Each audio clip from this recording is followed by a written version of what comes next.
사무엘상 25장 26절로 31절까지 말씀을 가지고 다윗과 세 사람 이야기란 제목으로 은혜를 나누기를 원합니다. 미국에서는 이 경찰의 무력에 대해서 논란이 많죠. 그래서 BLM 같은 단체에서는 경찰의 숫자도 확 줄여버리고 월급도 삭감하고 무장도 못하게 해야 된다, 그렇게 주장하죠. BLM은 Black Lives Matter의 공식 그런 약자입니다. 공식적인 모토가 무엇이냐 하면은, 첫째는 우리는 무신론자다, 신을 믿지 않는다고 공공연하게 밝혔습니다. 두 번째는 우리는 동성애 운동한다 라고 밝혔습니다. 셋째, 우리는 공산주의자다, 특히 모택동주의를 훈련받은 사람들이라고 말했습니다. 철저하게 정치운동하는 사람들이죠. 하나님을 믿지 않고 무신론이며 하나님이 싫어하는 일만 다 골라서 하는 사람들입니다. 그러면서 인권단체인 것처럼 활동을 하고 있어요. 프로이드 폭동 사건이 났을 때 그때 지도자가 나와서 말했죠. 우리는 이 폭동을 일부러 일으켰다, 우리 목표를 가지고 일으켰다고 밝혔던 것입니다. 그리고 폭력과 살인, 방화, 강도질까지 서슴지 않았습니다. 우리 한인 사회도 폭동이 일어날 때마다 피해를 많이 당했지요. 최근에 차를 타고 필라 시내를 가다가 BLM에서 피켓을 두고 시위하는 것을 보았습니다. 그 내용이 아시안을 미워하지 말자, 그것이었어요. 저도 모르게 헛웃음이 나왔습니다. 먹이를 잡아먹으면서 눈물을 흘리는 악어의 눈물 같은 것입니다. 그들대로 경찰이 숫자가 줄어들거나 없어진다든지 감봉되고 무장을 못하게 되면 우리 사회가 어떻게 되겠습니까? 그 주장에 대해서 흑인 사회가 발표한 내용이 있습니다. 누가 가장 타격을 받을까요? 흑인 사회라는 거예요. 가장 가정 문제가 많은 소사이어티입니다. 가정폭력, 성폭력, 살인, 그런 일들이 가장 많은 흑인 사회가 치명타를 입게 된다는 것입니다. 흑인 가정에는 아버지가 없습니다. 그냥 남자친구 애인만 있어요. 85%가 여성 호주입니다. 제가 살던 필라델피아 옛집에 이웃집에서 불이 났습니다. 여자가 집주인인데 남자친구에게 헤어지자고 하고 나가라고 하니까 권총을 위협하고 난동 부리다가 집에다 불을 지르고 자살해버리고 말았던 것입니다. 이 흑인 동네에 살다 보면 가정폭력 사건을 많이 보게 됩니다. 그런데 경찰이 즉시 달려와요. 그리고는 집을 뚫고 들어가서 그들의 폭력을 제압하는 것입니다. 근데 만약에 경찰이 뒷짐을 지고 가정일이니까 알아서 하라고 하면은요, 그 집에는 살인사건 나고 마는 것입니다. 워싱턴 포스트지가 2019년도에 데이터를 냈습니다. 경찰에게 죽은 비무장 흑인이 9명이나 됐어요. 이런 폭력이 없으면 얼마나 좋겠습니까? 근데 경찰에게 죽은 비무장 백인은 몇 명이 될까요? 봤더니 16명입니다. 거의 2배나 되죠. 그리고 비무장 경찰이 무장한 흑인에게 죽은 숫자는 봤더니 19명입니다. 경찰이 훨씬 많이 죽고 있다는 거예요. 2배 이상 많이 죽고 있습니다. 플로리다 특수경찰들은 집단 사퇴서를 제출했습니다. 그 이유는 목숨 걸고 일할 가치가 없다는 것이었습니다. 인권과는 전혀 상관없는 역차별에 시달리고 있다고 호소했던 것입니다. 만약에 경찰들이 직무를 회피하고 자기 몸만 사리면은 우리 사회는 어떻게 되겠습니까? 그 순간 우리 사회는 풍비박산이 나고 말 것입니다. 교회도 마찬가지인 것입니다. 교회가 늘 은혜로운 이유는 누군가가 교회를 위해서 말없이 수고하고 희생하기 때문에 그렇습니다. 근데 아무도 교회에서 어려운 일은 안 맡고 힘든 일은 안 하고 자기 주장만 하게 되면은 그때부터 교회는 큰 시험에 들게 될 것입니다. 오늘 본문 내용은 다윗이 평소에 그의 군대의 힘으로 나발이라는 사람을 지켜주었습니다. 그에게 식량 도움을 요청을 했다가 거절을 당했죠. 그리고는 분노하고 보복하려고 하는 내용이 오늘의 본문의 내용인 것입니다. 이 다윗이 거느린 군대는 이웃하는 그 주민들을 지켜줬기 때문에 주민들은 자동적으로 그 덕을 보았습니다. 특히 나발이라는 사람은 다윗 때문에 그의 많은 소유물에 도둑이 손도 못 댔던 것입니다. 다윗은 나발이 잔치하는 날에 찾아가서 떡을 좀 나눠달라고 정중하게 적선을 했습니다. 그런데 예기치 않게 거절을 당하고 욕까지 먹게 되자 분노하고 그를 죽이려고 군대를 출동했습니다. 그 순간에 나발의 지혜로운 아내가 개입을 해서 다윗의 살인을 막는 오늘 본문 내용이 나와 있는 것입니다. 오늘 내용에는 네 사람의 주인이 나오는데 사울 왕과 다윗 그리고 나발과 그의 아내 아비가일입니다. 다윗은 예수 그리스도의 상징이지요. 사울 왕은 그리스도를 죽이려고 달려드는 사단 마귀의 상징인 것입니다. 나발은 사울 왕에게 속한 세상 불신자들의 상징입니다. 그리고 아비가일은 다윗을 기름 부은 자로 인정하는 신자의 상징인 것입니다. 오늘 이 네 사람의 삶의 모습을 통해서 하나님의 구원 사역을 살펴보기를 원하는 것입니다. 오늘 25장 1절 말씀에 보면 사무엘이 죽음에 온 이스라엘 무리가 모여서 그를 애곡하고 라마 그의 집에서 그를 장사한지라 다윗이 일어나 바란 강야로 내려갔다고 기록되어 있습니다. 이 사무엘이 누굽니까? 이스라엘을 부흥시킨 대선지자였던 것입니다. 이런 인물이 죽었다는 것은 한 시대가 마감이 되고 새로운 시대가 왔다는 것을 알리는 것입니다. 선지자의 시대가 끝나고 그리스도의 시대가 온 것과 같습니다. 사무엘은 다윗의 머리에 기름을 부은 영적인 아버지지요. 그런데 다윗이 아직 기초도 잡기 전에 돌아가신 거예요. 마치 다윗이 제대로 크기도 전에 부모님이 돌아가신 것과 같은 것입니다. 이전에 자기를 위해서 기도해 주면서 지원해 주던 세력이 사라졌습니다. 이제는 모든 것을 자신의 힘으로 헤쳐나가야 되는 것입니다. 자신과 함께한 수백 명의 식속들을 책임지는 일들이 부담스러웠습니다. 그때 다윗의 요청을 거절한 나발을 죽이려고 시도를 했던 것입니다. 그것은 나중에 다윗이 왕이 되었을 때 치명적인 오점이 될 수가 있는 것입니다. 어떻게 여러분 이스라엘 왕이 화가 난다고 자기 요청을 거절한 사람을 다 죽여버릴 수가 있겠습니까? 하나님의 뜻은 친히 원수 갚지 않는 것이지요. 그리스도는 사람을 의지하지 않았습니다. 그리고 아버지께 온전히 자신을 의탁했던 것입니다. 오늘 본문 말씀에 보면 결국 다윗도 그렇게 했죠. 돌이켜서 친히 징벌하지 않고 하나님 아버지께 맡겼던 것입니다. 다윗이 나발을 죽이려고 한 것은 다윗의 은혜로 재산과 생명을 보존하고서도 그 은혜를 모르고 감사하기는커녕 욕으로 갚았기 때문에 그런 것입니다. 마치 세상 사람들이 하나님의 은혜를 입고 살면서 하나님의 공급하심으로 살면서도 하나님께 감사하지 아니하고 도리어 기름 부은 그리스도를 욕하고 그와 함께하는 성도들을 핍박하는 것과 같은 것입니다. 그리스도는 마땅히 그런 사람들을 징벌할 수 있는 권세가 있지요. 12형 되는 천사를 불러올 수 있다고 예수님은 말씀했습니다. 그럼에도 불구하고 배약하는 자들을 친히 벌하지 않고 아버지 손에 맡기신 것입니다. 그것은 바로 우리 믿는 자들을 위해서 구원하시기 위해서 잠시 낮아지시고 십자가를 지신 것입니다. 예수께서 기적을 많이 보이고 복음을 전한 마을이 예수님을 거절하자 제자들이 분노했지요. 그리고 제자들이 주님, 우리가 하늘에서 불이 내려와서 저들을 소멸하도록 할까요? 그렇게 요구를 했습니다. 그때 예수님은 그렇게 못하도록 말리셨지요.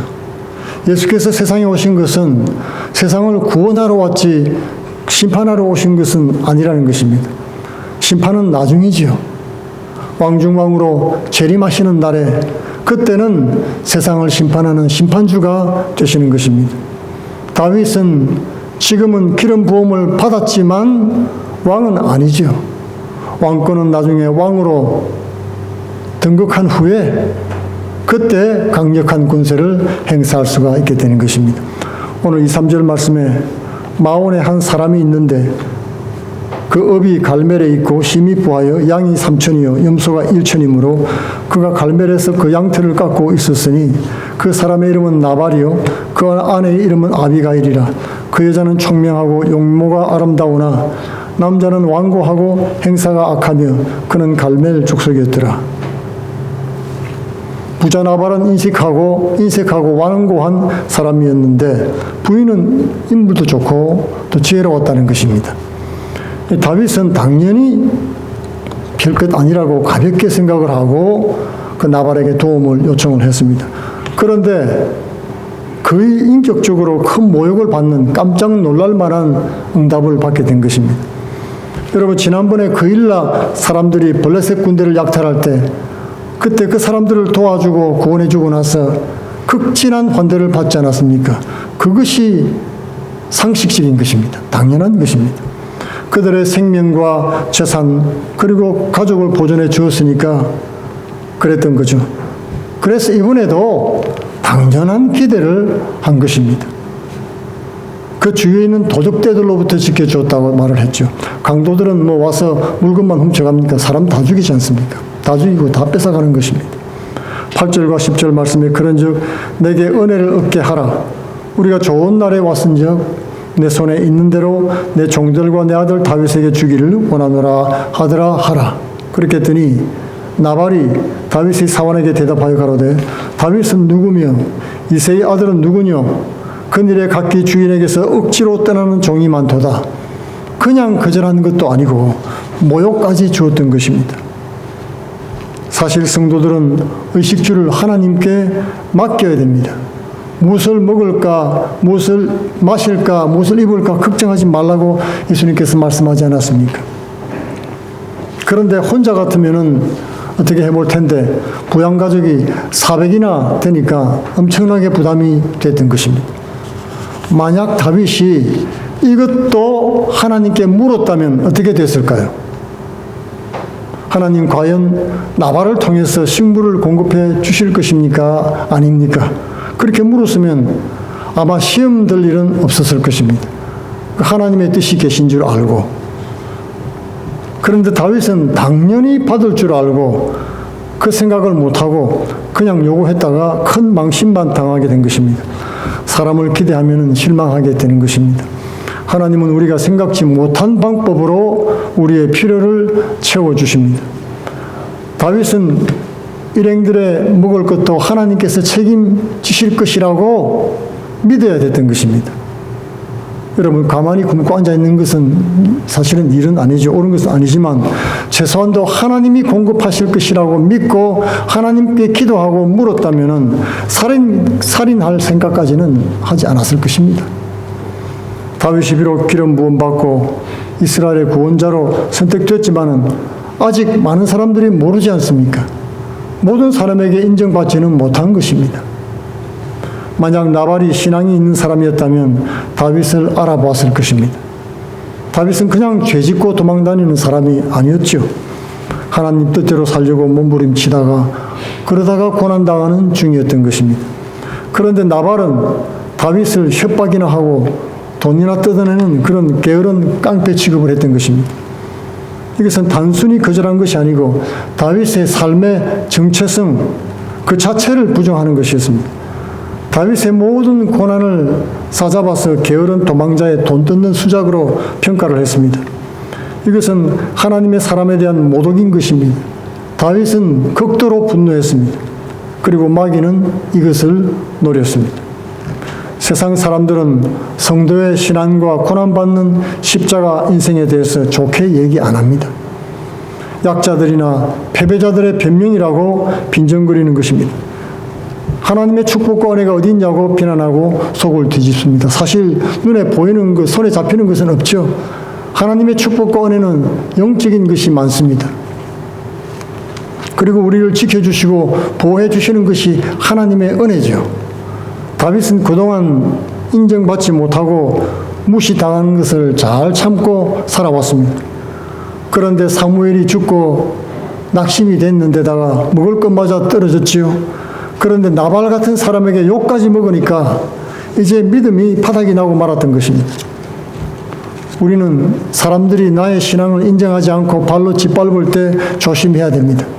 사람들이 우리 신앙을 인정하지 않는 것은 이상한 일 당하는 것이 아닙니다. 우리도 예전에는 그랬지요. 돌아보면. 특히 나발 같은 불신자들의 말은 신경 쓸 것도 없습니다. 왜냐하면 불신자들은 입만 열면 부정적인 말, 후욕하는 말, 뭐 그런 말들 하잖아요. 우리가 낙심되어 있을 때는 정말 별것도 아닌 사람들의 말에 크게 상처를 입고 실수하게 되는 것입니다. 나발의 아내 아비가일의 이야기가 나오고 있습니다. 우리가 보통 생각하면 하나님은 우리의 세세한 일에는 별로 관심을 가지실 것 같지가 않지요. 그런데 예수님이 뭐라고 말씀하셨습니까? 우리의 머리털까지 샌다고 말씀했습니다. 하늘을 나는 새가 떨어지고 안 떨어지고도 하나님의 뜻에 달려있다고 말씀하신 것이죠. 우리의 삶을 간섭하고 계신다는 것입니다. 마귀가 베드로를 넘어뜨리려고 밀 까부르듯이 할 때도 예수님께서 그를 지켜주겠다고 말씀을 하셨던 것입니다. 만약에 다윗이 자기가 하고 싶은 대로 하도록 내버려 두었다면 어떻게 됐을까요? 살인자가 되고 말았을 것입니다. 경찰이 무장강도를 무력으로 제압하는 것과 무장강도가 총을 쏘고 죽이는 것은 완전히 다른 것입니다.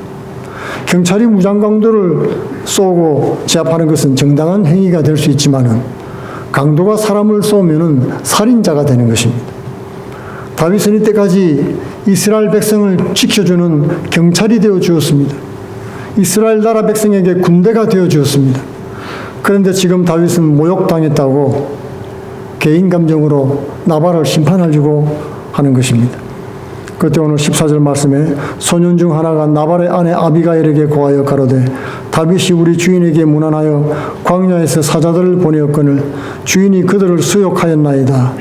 17절에 그런즉 이제 당신은 어떻게 할 것을 알아 생각하실지니 이는 다윗이 우리 주인과 주인의 온 집을 해하기로 결정하였음이니이다. 주인은 불량한 사람이라 더불어 말할 수 없나이다. 종들은 보통 시키는 대로 하는 사람들이죠. 그런데 나발의 종들 중에 이렇게 신앙이 있는 지혜로운 사람이 있었습니다. 상황을 보니까 보통이 아니면 이제 죽게 생겼죠. 즉시 그 아내 아비가일에게 가서 나발이 다윗을 모욕한 것은 심히 부당했습니다. 그리고 그 일로 다윗이 격분했기 때문에 나발이 지금 위험에 처했습니다. 그렇게 알렸던 것입니다. 자신들을 지켜주고 호의를 베푼 사람에게 배은망덕했죠. 그런데다가 다윗의 신앙까지 모욕했으니 그 관계는 이제 치명적인 관계가 생겼습니다. 18, 19절에 아비가일이 급히 그 얘기를 듣고 떡 200덩어리와 포도주 2가죽 부대와 잡아 준비한 양 5과 볶은 곡식 5세아와 금포도 100성이와 무화과 뭉치 200을 취해서 나귀들에 싣고 소년들에게 이르되 내 앞서 가라 나는 너희 뒤에 따라가리라 하고 그 남편 나발에게는 고하지 아니하니라. 굶주리고 화난 사람에게 여러분 무슨 변명이 통하겠습니까? 그런 사람에게는 직접 먹을 것을 갖다 주어야 되는 것입니다. 아비가일은 풍성한 음식을 가지고 갔습니다. 그때는 양털 깎는 때이기 때문에 양털 깎는 데는 농부로 치면 추수할 때죠. 잔치인 것입니다. 사람들을 위한 음식이 풍성하게 준비되어 있었습니다. 그때 그것을 몽땅 들어서 갔습니다. 이것은 마치 생명의 속전과도 같은 것이기 때문에 아끼면 안 되는 것이죠. 다윗은 나발의 거절에 격분했습니다. 21절 22절에 다윗이 이미 말하기를 내가 이 자의 소유물을 광야에서 지켜 그 모든 것을 하나도 손실이 없게 한 것이 진실로 허사라. 그가 악으로 나의 선을 갚는도다. 내가 그에게 속한 모든 것 중 한 남자라도 아침까지 남겨두면 하나님은 다윗에게 벌을 내리시고 또 내리시기를 원하노라 하였더라. 다윗의 군대가 나발의 재산을 약탈하지 않고 지켜준 것, 여러분 그 자체가 은혜입니다. 그렇지 않습니까? 다른 군불이나 군대였더라면 그 재산은 이미 다 털리고 말았을 것입니다. 다윗의 군대는 의로운 군대였죠. 그래서 그의 의로운 행동 때문에 모욕을 당한 것입니다. 그리스도인들의 모습이 그렇습니다. 어둡고 부패한 세상에서 빛이 되고 소금이 되어서 살아갑니다. 세상에 도움을 주면서 살아가는데도 그 행위들을 모두 비열하게 왜곡하고 비난하는 것입니다. 다윗의 진노는 성전에서 채찍을 드신 예수님의 모습과 같은 것입니다.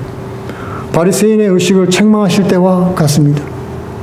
이때 아비가일의 태도를 통해서 우리가 어떻게 행동해야 할 것을 교훈해주고 있는 것입니다. 오늘 23절 말씀에 아비가일이 다윗을 보고 급히 나귀에서 내려서 다윗의 앞에 엎드려 그 얼굴을 땅에 대니라. 제일 먼저 아비가일이 한 일은 엎드려서 얼굴을 땅에 댄 것입니다. 사람이 무언가 잘못했을 때 자세를 낮추고 잘못을 시인해야 되는 것입니다. 그럴 때 화는 누그러집니다. 문제는 잘못을 했는데도 자세를 낮추지 않고 자꾸 변명하거나 따지면 문제는 해결되지 않습니다.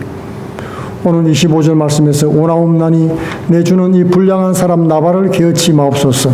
그 이름이 그에게 적당하니 그 이름이 나발이라. 그는 미련한 자니이다. 요정은 내 주에 보내신 소년들을 보지 못하였나이다. 사람은 자기 식구들이 틀렸다는 것을 잘 인정하지 않습니다. 변명하죠.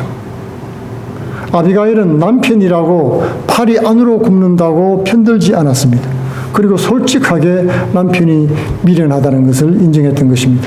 나발은 돈만 많았지 자기 아내나 종들에게조차 인정받지 못한 인색하고 미련한 사람이었습니다. 자신의 죄를 인정하는 사람은 불쌍히 여김을 받는 것입니다. 아비가일은 자신의 죄를 자복하고 남편을 위해서 중보했습니다. 그럴 때 다윗의 은혜를 입고 목숨을 건졌던 것입니다. 성도는 예수님 앞에 나와 죄를 회개함을 통해서 구원을 받는 것입니다. 그리고 불신 가족들과 이웃을 위해서 중보하는 삶을 사는 것이 성도의 삶인 것입니다. 아비가일은 다윗이 이스라엘 왕 되실 것을 고백했습니다. 그리고 앞으로 왕이 되실 분이, 그런 분이 어리석은 사람 말 한마디 때문에 살인을 할 수는 없지 않습니까? 그러면서 아비가일은 또 다윗의 미래를 축복을 했던 것입니다. 하나님이 다윗을 위해 든든한 집을 세워주실 것입니다. 그 생명을 생명싸개 속에 싸서 보호하실 것이고 운수들을 물맷돌 던지듯 멀리 던지실 것이라고 축복을 했던 것입니다. 그리고 나발은 하나님께 맡겨두고 나발은 상관하지 말라고 조언을 해 주었던 것입니다. 이렇게 선한 말, 자신의 죄를 자복하는 말, 이런 말들을 통해서 그 심령을 녹인 다음에 나발에 용서해달라고 빌었던 것입니다. 아비가일은 다윗을 하나님이 함께 하시는 자라고 인정했습니다. 또 다윗을 이스라엘의 왕으로 인정한 것입니다. 이 아비가일은 성도와 교회의 예표입니다. 예수 그리스도를 메시아로 인정하는, 그리고 나의 왕으로 모시는 사람들이 바로 성도들이죠. 나발은 이 소식을 나중에 듣고 충격을 받았습니다. 그리고 시름시름 앓다가 열흘 만에 죽어버리고 말았습니다. 성경에는 하나님이 그를 쳐서 죽었다고 말씀하고 있습니다. 우연히 병들어 죽은 것이 아니죠. 하나님이 쳤습니다. 그리고 다윗이 아비가일에게 청혼을 하는 일이 일어났습니다. 그러자 아비가일은 즉시 다윗에게로 와서 그의 아내가 되었다고 성경은 기록하고 있는 것입니다. 다윗은 왕이시고 심판주로 오실 예수 그리스도의 모형입니다. 아비가일은 남자든 여자든 예수님을 메시아로 믿는 성도를 상징하고 있습니다. 신부로 예수님께서 말씀을 하셨죠. 나발은 그리스도를 해방하는 불신 세상과 불신자를 상징하고 있는 것입니다. 다윗과 아비가일의 결혼 이야기는 나발이라는 세상에 속했던 아비가일이 다윗이라는 메시아를 만나서 자기 죄를 자복하고 구원과 생명을 얻은 다음에 성령으로 거듭나게 돼서 그리스도의 신부가 되는 것을 말씀하고 있는 것입니다. 성령의 기름 부음을 받은 성도들은 하나님이 지켜주십니다. 세상이 지켜주는 것이 아닙니다. 사람들이 보호해주는 것이 아닙니다. 하나님이 지켜주십니다. 죄를 짓지 못하도록 보호하시고 생명싸개로 보호해 주시는 것입니다. 사람을 의지하거나 분노하고 대적하는 것은 성도의 삶이 아닌 것입니다. 성도는 세상과 나는 간 곳 없고 구속한 주만 바라보면서 어디든 따르는 사람들입니다. 나발 같은 세상의 불신풍조를 쫓아서 살지 않고 매사에 하나님과 예수 그리스도를 인정하고 높여드리는 아비가일 같은 성령의 지혜로 충만한 성도들 되시기를 축원드리겠습니다. 다 같이 기도하겠습니다.